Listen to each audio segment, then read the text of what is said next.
बच्चों कैसे हैं आप लोग। मैं डॉक्टर विनाशपति तिवारी, प्रवक्ता गणित, राजकीय जुबली इंटर कॉलेज गोरखपुर।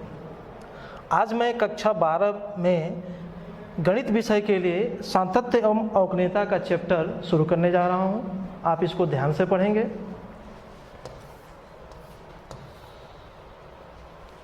ये चैप्टर पढ़ाते समय जो मेरा मेन उद्देश्य है वो ये है, सतत फलन की परिभाषा आपको बता दूं, सततता संबंधित विभिन्न प्रश्न करा दूं, प्रश्न की सीमा और फलन के मान में संबंध बता दूं, अवकलनीय फलन और बोर्ड परीक्षा के विभिन्न प्रश्नों को मैं आपको समझा दूं।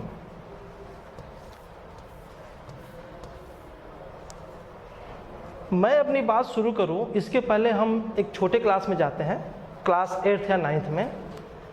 छोटे क्लास में आपके सामने एक प्रश्न आया होगा अक्सर कि x square minus 25 upon x minus 5। मैं आपसे कहूं कि x बराबर 5 पर इसकी वैल्यू क्या होगी, इसका मान क्या होगा। जो बच्चे सीधे x बराबर 5 इसमें भरेंगे वो क्या पाएंगे, वो पाएंगे 25 माइनस 25 5 माइनस 5 इक्वल टू 0/0।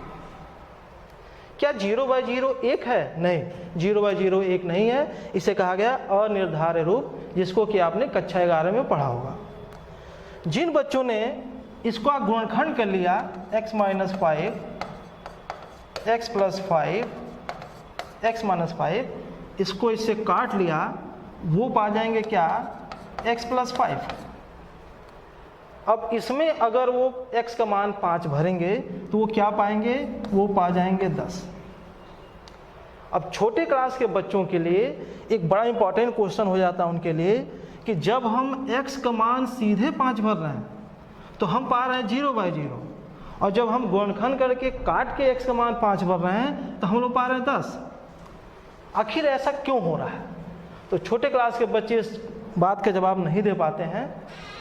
अगर आप चाहते हैं कि इस बात के जवाब आपको मिले इस क्लास 12 में आके, तो आपको हमारे साथ सततता का चैप्टर बहुत सावधानी से पढ़ना होगा।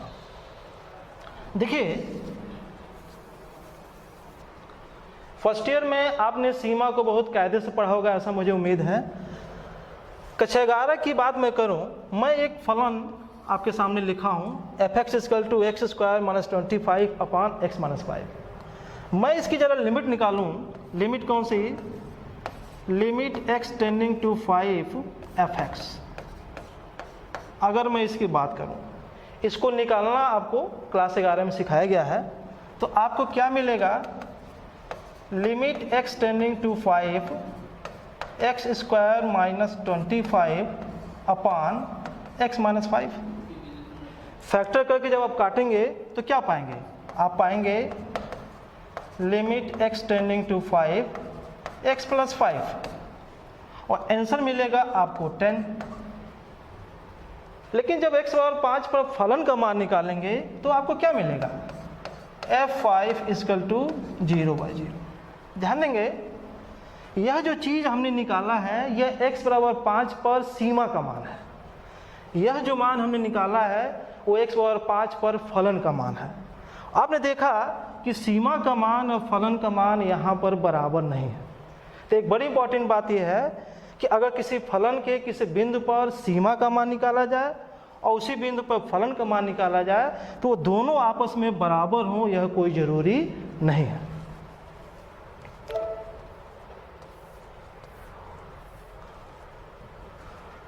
सततता के चैप्टर को आप ठीक से समझ पाएँ, इसके लिए ज़रूरी है कि कक्षा 11 के जो लिमिट आपने पढ़ा है उसके बारे में थोड़ा सा फिर से देख लिया जाए।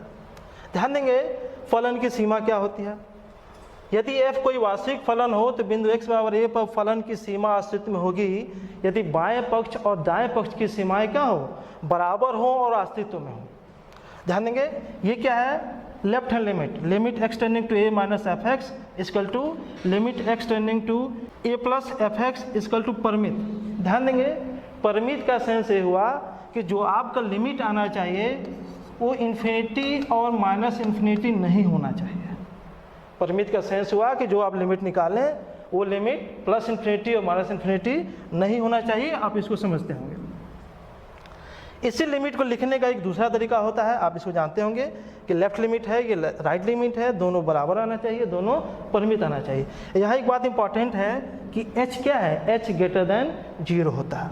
अब लेफ्ट लिमिट राइट लिमिट अस्तित्व में हो और बराबर हो, तो जो बराबर मान आता है उसी को कहा जाता है x बराबर a पर फलन की सीमा। इस उभयनिष्ठ मान को x बराबर a पर फलन की सीमा कहते हैं। और इसको किससे प्रदर्शित करते हैं, इसको limit x tending to a f(x) से प्रदर्शित करते हैं।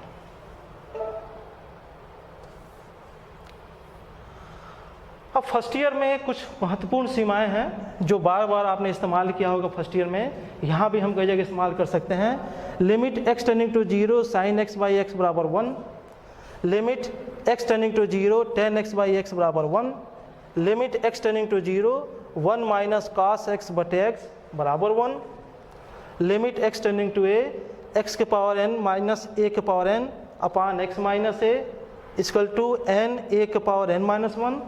अगली limit x tending to 0 cos x बराबर 1। इसको रिवाइज कर लीजिएगा, इसको बढ़िया से याद कर लीजिएगा, हमें इसकी बार बार जरूरत पड़ सकती है। अगला टॉपिक फिर फर्स्ट ईयर से, ओपन इंटरवल और क्लोज इंटरवल, मतलब खुला अंतराल और बंद अंतराल। ये बार बार आपके सामने आता है, आप इसको समझिए। देखिए खुला अंतराल, इसका सिंबल लिखा गया है छोटे कोष्टक में ए बी, या इसका सिंबल एक और होता है। इसकी परिभाषा क्या है, ध्यान देंगे, ये एक सेट है, एक समुच्चय है। परिभाषा क्या है कि x बिलोंगिंग टू r, मतलब x एक वास्तविक संख्या है सच that x greater then a less then b, मतलब वे सभी वास्तविक संख्याएं जो a से बड़ी हों और b से छोटी हों, उनका ही समुच्चय क्या कहलाता है, खुला अंतराल कहलाता है। ध्यान देंगे, जैसे मैंने लिखा खुला अंतराल 1 3, खुला अंतराल 1 3 का मतलब हुआ कि 1 नहीं है और 3 नहीं है, 20 की सारी वास्तविक संख्याएं हैं। ये मैंने फिगर ड्रा किया, जरा फिगर देखिए। देखिए a और b की जगह पे खाली जगह दिख रहा है, छेद दिखाई दे रहा है, होल दिखाई दे रहा है। बाकी a और b के बीच में देखिए कलर किया गया है, डार्क किया गया है। इसका मतलब हुआ इस रियल लाइन में a नहीं है और b नहीं है, 20 की सारी वास्तविक संख्याएं हैं। इसे ही कहा जाता है क्या, खुला अंतराल।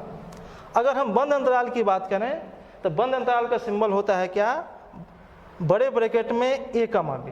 परिभाषा क्या है, x belonging to r such that x greater than equal to a less than equal to b।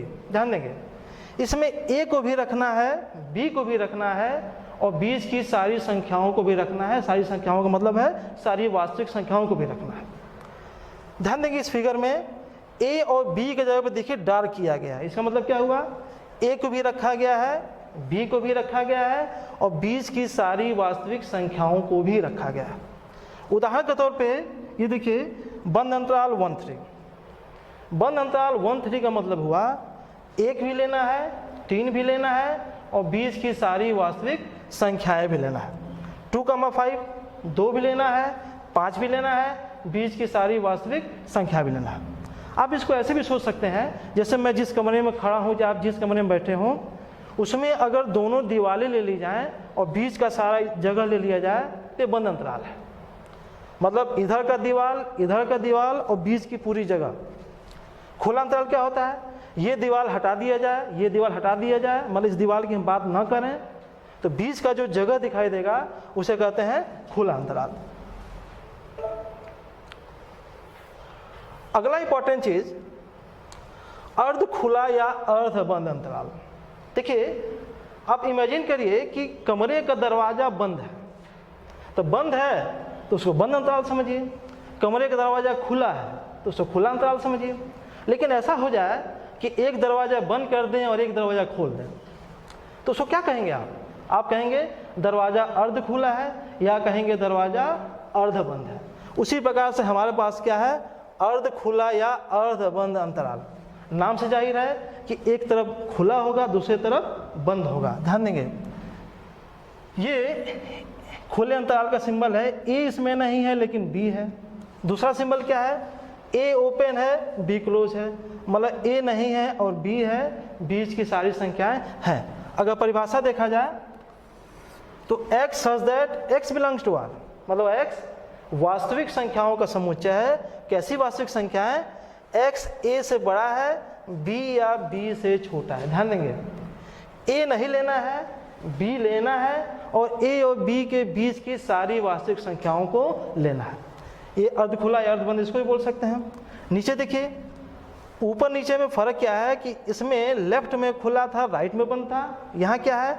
Left में बंद है, राइट में खुला है। दोनों सिंबल एक ही है।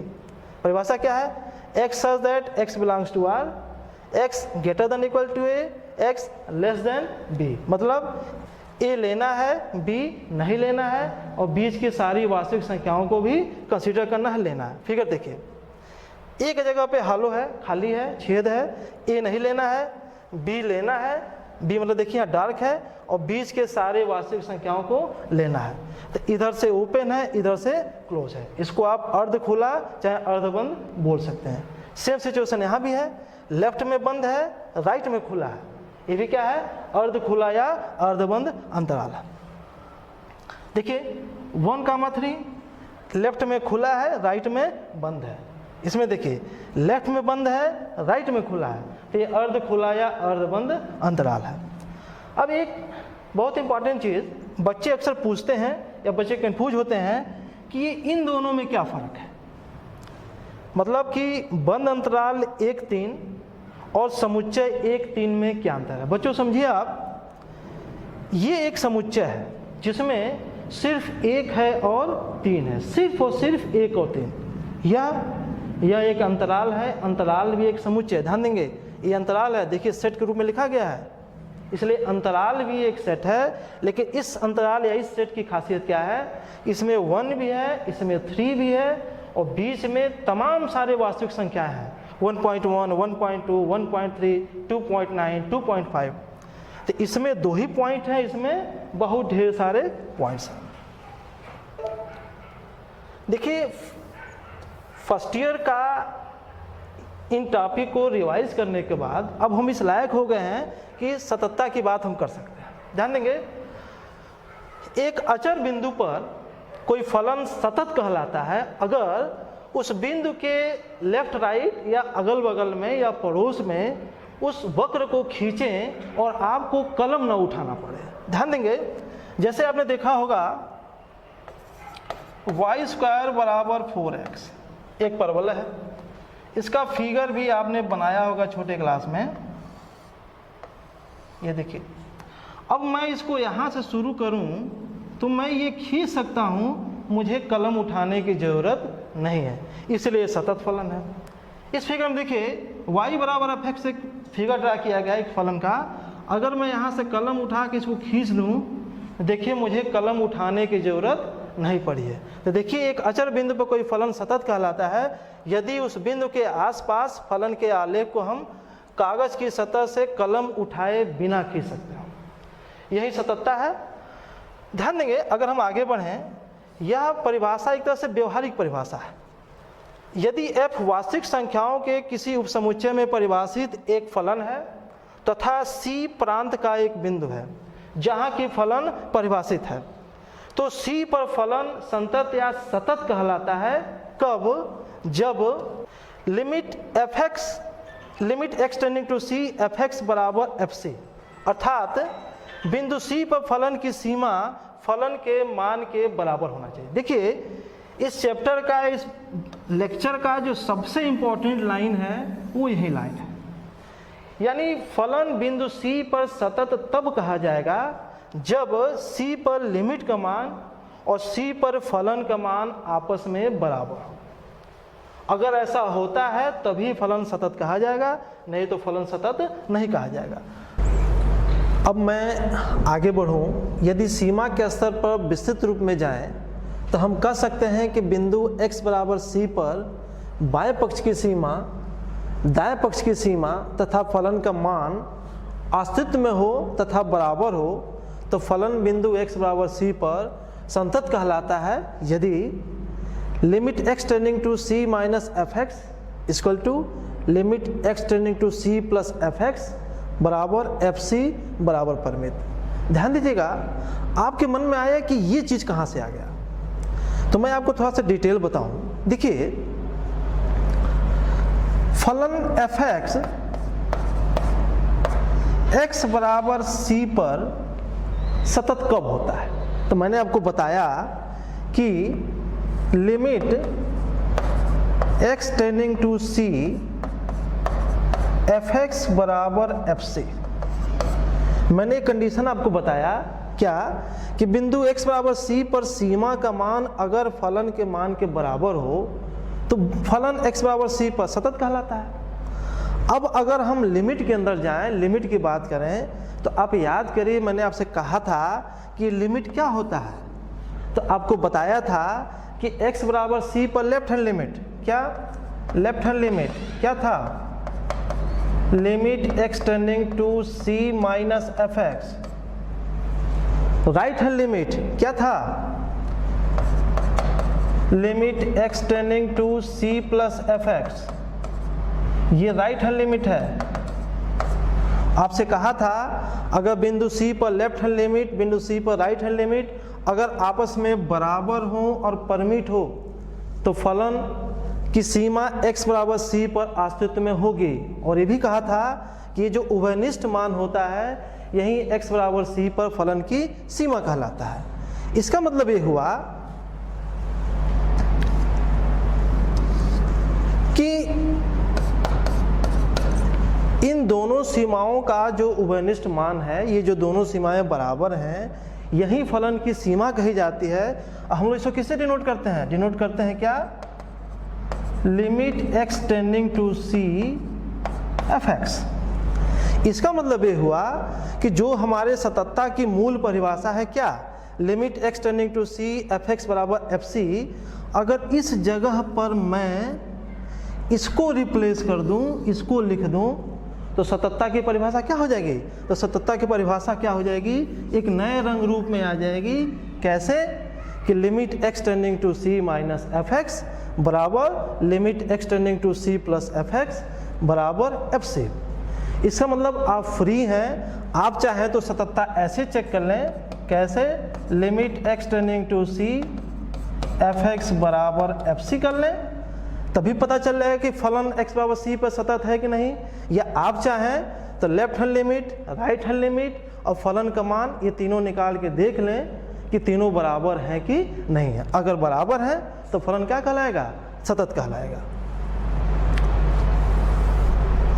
देखिए मैंने एक एग्जाम्पल यहाँ लिया है। फलन fx बराबर 5x माइनस 3 की बिंदु x बराबर 5 पर सांतत्य की जांच कीजिए। देखिए मैं करने वाला क्या हूँ, इस फलन के लिए x बराबर 5 पर सीमा निकालूंगा, x बराबर 5 पर फलन का मान निकालूंगा, और अगर ये दोनों चीज़ें आपस में बराबर हो जाएंगी तो मैं बोल दूंगा फलन क्या है? x बराबर 5 पर सतत है। तो देखिए यहाँ क्या किया गया है? Limit x tending to 5 fx means limit x tending to 5x minus 3। इसकी लिमिट निकालें तो कितना आएगा? 5 इंटू 5 माइनस 3 22। यानी x बराबर 5 पर सीमा का मान आएगा 22, और अगर x बराबर 5 पर फलन का मान निकालें तो भी आएगा 22। इसका क्या मतलब हुआ कि x बराबर 5 पर सीमा का मान और x बराबर 5 पर फलन का मान, ये दोनों आपस में बराबर आ रहा है।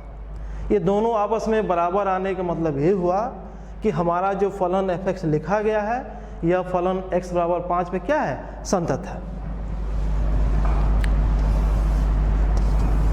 अब एक बहुत ही इंपॉर्टेंट पॉइंट कि असंतत फलन क्या होता है, डिसकंटिन्यूअस फंक्शन क्या होता है। तो देखिए यदि x बराबर c पर फलन संतत नहीं है तो हम इसे x बराबर c पर असंतत फलन यानी कि डिसकंटिन्यूअस फंक्शन कहते हैं। जाहिर सी बात है अगर x बराबर c पे संतत है तो है, लेकिन अगर संतत नहीं है तो हम क्या कहेंगे?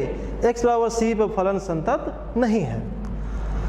ध्यान देंगे, तथा बिंदु x बराबर c को फलन का असंतात्य का बिंदु यानी पॉइंट ऑफ डिसकंटिन्यूटी कहते हैं। देखिए थोड़ा सा यहाँ हमें और डिटेल में बात करना है, हमारा काम इससे नहीं चलेगा पूरा, अभी हम आपको डिटेल में समझाते हैं। देखिए मैंने आपसे कहा था कि संतत फलन क्या होता है। बताया था आपको कि किसी फलन का वक्र खींचिए और अगर आपको कलम न उठाना पड़े, आप वक्र को खींच सकें, तो समझिएगा कि फलन क्या है, संतत है।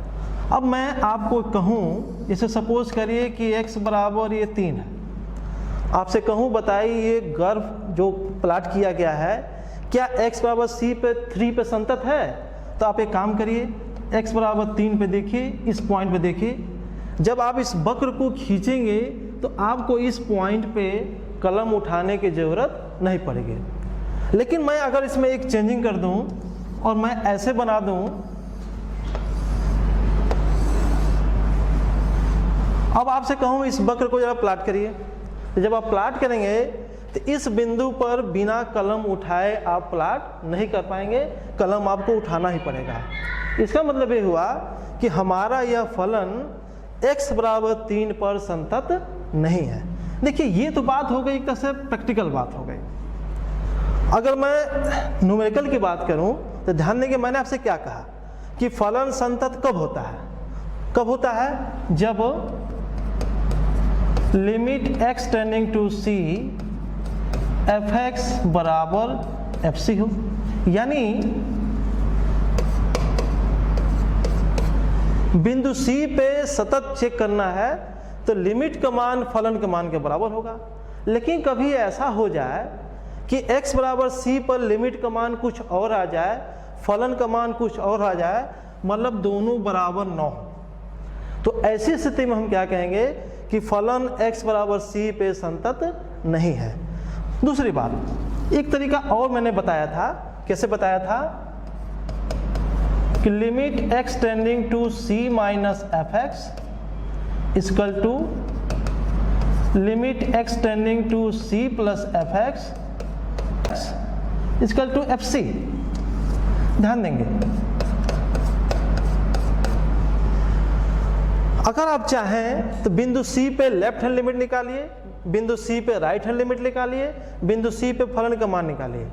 अगर इसमें से कोई भी एक ऐसा हो जो बाकी दो के बराबर न हो, सपोज करिए कि लेफ्ट हैंड लिमिट आ गया 10, राइट हैंड लिमिट आ गया मान लीजिए 15, तो यहाँ पे क्या होगा, लेफ्ट लिमिट राइट लिमिट के बराबर ही नहीं आया, तो होगा क्या कि लिमिट ही नहीं आया, और जब लिमिट ही नहीं आया तो फलन के सतत होने का मतलब नहीं है। अच्छा, सपोज करिए कि लेफ्ट हैंड लिमिट 10 आ गया, राइट हैंड लिमिट भी 10 आ गया, और फलन का मान लिया गया 12। यहाँ देखेंगे लिमिट तो 10 हो जाएगा, लेकिन फलन का मान अलग है, इसीलिए फलन भी x बराबर c पर चाहे उस बिंदु पे सतत नहीं कहा जाएगा। मुझे विश्वास है कि आप ये बात समझ गए कि फलन कब असतत होता है। अगर मैं इस पर एक उदाहरण लूँ, ध्यान देंगे,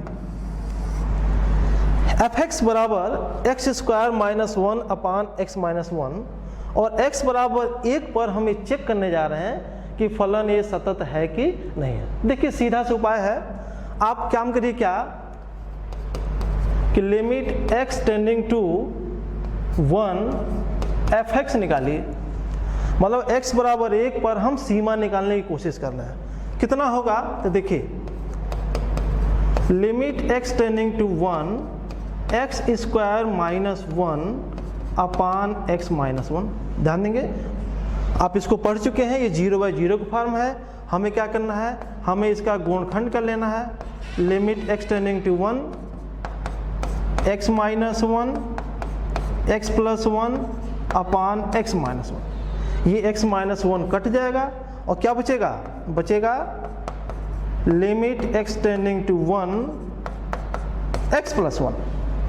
तो लिमिट निकालेंगे तो कितना आएगा, लिमिट आएगा इसका 2। तो हमने आपको चीज़ एक तरह दिखा दिया, क्या इस फंक्शन में limit x tending to 1 fx का मान मिल रहा है हमको 2।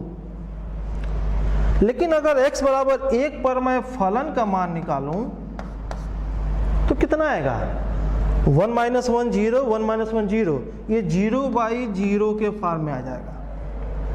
आप एकदम क्लियर देख रहे हैं कि x बराबर 1 पर लिमिट का मान 2 आ रहा है, लेकिन x बराबर 1 पर फलन का मान 0/0 आ रहा है। इसका मतलब लिमिट का मान फलन का मान आपस में बराबर नहीं हुआ, इसका मतलब क्या हुआ कि यह फलन देखिए बराबर नहीं हुआ, इसका मतलब हुआ यह फलन x बराबर 1 पर संतत नहीं है। मैंने इसका ग्राफ भी देखिए प्लाट कर लिया है। अगर ग्राफ की बात मैं करूं तो ध्यान दीजिएगा, ये ग्राफ खींचा गया है और x बराबर 1 पे देखिए यहाँ होल दिखाई दे रहा है। इसका मतलब ये हुआ कि x बराबर 1 पे देखिए लाइन जा रही है, ये लाइन यहाँ पे छेद हो गया, यानी लाइन का वह पोर्शन वहाँ से क्या हो चुका है, गायब हो चुका है। तो इस कर्व में अगर आप इस लाइन को खींचने की कोशिश करें तो आप पाएंगे कि लाइन खींचते चले जाएंगे, लेकिन इसके बाद जब आप आगे बढ़ेंगे तो आपको कलम उठाना पड़ेगा। इसका क्या मतलब हुआ, यह वक्र जो कि एक स्ट्रेट लाइन है, एक सरल रेखा है, ये x बराबर 1 पर सतत नहीं है, यानी कि असतत का पॉइंट है। अगर हम आगे बढ़ें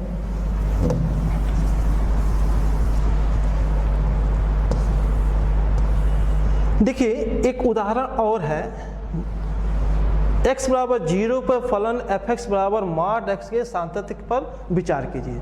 ध्यान देंगे mod x पे बोर्ड परीक्षाओं में बार बार क्वेश्चन पूछे जाते हैं। यह फलन आपके लिए बहुत इंपॉर्टेंट फलन है, इसको थोड़ा ध्यान समझिए। देखिए मापांक फलन f(x) सिंबल है mod x की परिभाषा, इसकी परिभाषा क्या कहता है, f(x) बराबर mod x equal to x कब, जब x greater than equal to 0, minus x कब, जब x लेस देन 0। इसका मतलब ये हुआ अगर कोई संख्या 0 है या 0 से बड़ी है तो mod x का मान x होता है, लेकिन वो संख्या अगर 0 से छोटी है तो mod x का मान माइनस x होता है। एक्चुअली माइनस और x चूँकि नेगेटिव है इसलिए संख्या क्या आएगी, पॉजिटिव संख्या आएगी। x नेगेटिव है उसके आगे माइनस लगा दिया गया है तो यह संख्या पॉजिटिव हो जाएगी। इसका मतलब mod x हमेशा एक पॉजिटिव क्वांटिटी देता है। जैसे आपसे मैं कहूँ कि mod 4, इसकी वैल्यू भी 4। अगर मैं आपसे कहूँ mod -4 तो इसकी वैल्यू भी +4। हम आगे अगर बढ़ें तो आप पाएंगे कि ये फलन का ग्राफ खींचा गया है और 0 0 पे कस्प यानी कि चोंच बना रहा है। इस mod फलन की खासियत होती है कि 0 0 पे ये चोंच बनाता है। हम अगर बात करें लेफ्ट हैंड लिमिट की बात करें तो ध्यान देंगे limit h tending to 0 f(0 - h), ये लेफ्ट हैंड लिमिट में निकाल रहा हूँ, कितना आएगा, limit h tending to 0 f - h, यानी limit h tending to 0 mod -h, और mod की परिभाषा से क्या हो जाएगा, ये प्लस हो जाएगा। तो कितना हो जाएगा, limit h tending to 0 h यानी कि 0। तो आपको मैंने यहाँ यह दिखा दिया क्या कि जो फलन है उसकी लेफ्ट हैंड लिमिट कितनी है, तो लेफ्ट हैंड लिमिट आ रहा है 0। अब अगर हम राइट हैंड लिमिट की बात करें, ध्यान देंगे राइट हैंड लिमिट की बात करें तो कितना होगा, limit h tending to 0 f(0 + h), मतलब limit h tending to 0 mod h, और इसका मतलब क्या हुआ, इसका मतलब हुआ limit h tending to 0 h और ये दे देगा 0। मतलब लेफ्ट हैंड लिमिट 0 आ गया और राइट हैंड लिमिट कितना आ गया, ये भी 0 आ गया। अब अगर हम फलन के मान की बात करें तो ध्यान देंगे f(0) कितना होगा, x बराबर 0 पर फलन का मान कितना होगा, तो होगा कितना, f(0) बराबर, देखिए इस रेंज में आता है तो f(0) का मान कितना हो जाएगा, 0 हो जाएगा।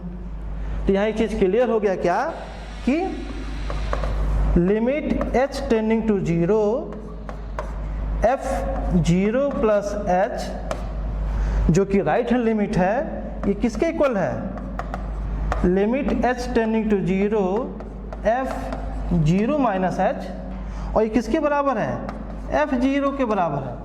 इसका मतलब क्या हुआ, फलन 0 पे संतत है। ध्यान देंगे mod फलन हमेशा x बराबर 0 पे क्या होता है, संतत होता है। बाकी बातें हम नेक्स्ट वीडियो में करेंगे। Thank you.